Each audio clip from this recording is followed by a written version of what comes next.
I have always loved getting people out on a gravel road and letting them see the farm life firsthand, whether it's in the field at our full-time farming jobs or here at home on our own little cattle ranch. So now I'll bring the camera along and you sit back and ask the questions. Let's explore this Midwestern farming and ranching lifestyle together. This is your channel. This is Dodge Brothers Farm and Ranch. Hello there. Can you tell what I'm doing? Is it obvious? Well, I'm not doing what I want to be doing. I would currently love it if I could be in the skid loader right now, trying to clean up some of this mess in the cattle lot. But what I'm doing right now is walking around staring at the cattle, waiting for the battery charger to charge the battery up on the skid loader because somebody left the key on last time they parked it. It's unacceptable. That person is going to have to be dealt with in a most severe fashion. Maybe not that severe, actually. The weather has just been an absolute nightmare roller coaster ride for the last 7 days here in Northeast Iowa. Tuesday night, it got down to 28 below. Wednesday night, it got down to 32 below zero Fahrenheit. That's really cold. So I spent a lot of time bedding the cows down, putting more and more fresh bedding in, making sure they were okay. Thursday morning when I came out to check them, they all looked like panda bears.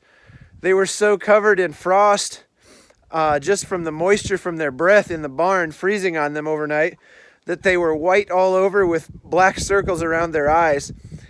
And then Friday, it started to warm up. I believe we got up to maybe 12 or 13 degrees Fahrenheit above zero on Friday. That was really nice.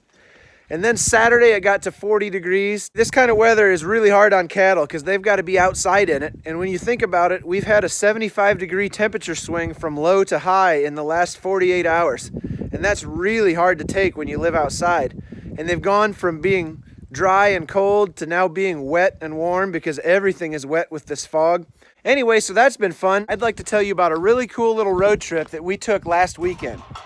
We went up to Castalia, Iowa for Spring Valley Farms' annual bull sale. And I gotta tell you, it was a really cool experience.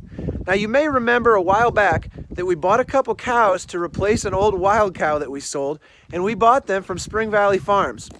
Now Spring Valley Farms is owned by Dale and Karen Green in Castalia, Iowa, and I've gotta say, I don't know if there's anybody around that knows genetics and cattle and crossbreeding better than Dale Green. We bought these two cows from him.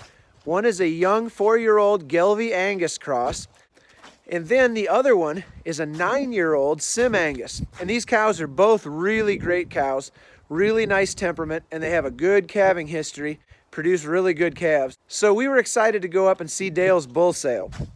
There's not a lot of places that you can go where you can see crowds of people walking around feedlots with 20 or 25 bulls in them.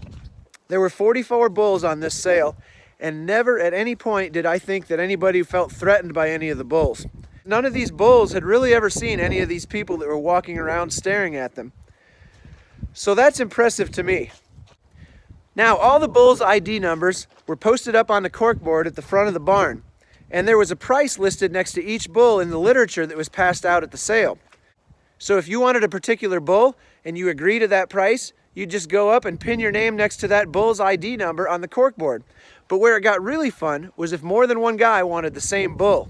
They would take all the numbers that were pinned to that bull's ID number on the corkboard and have those guys come up to the front, draw a card out of a deck of cards to establish a bidding order, and then they just went around the circle, raising the price $100 at a time until enough guys gave up that one guy was going home with his bull.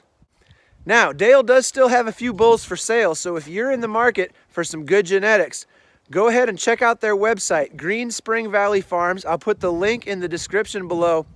Like I said, you'll be super impressed with these people. They really know their cattle. Well, that's it for today, folks. As always, thanks for watching, and we'll see you next time. But wait, there's more. Don't leave yet. Here's some assorted scenes from Polar Vortex Week.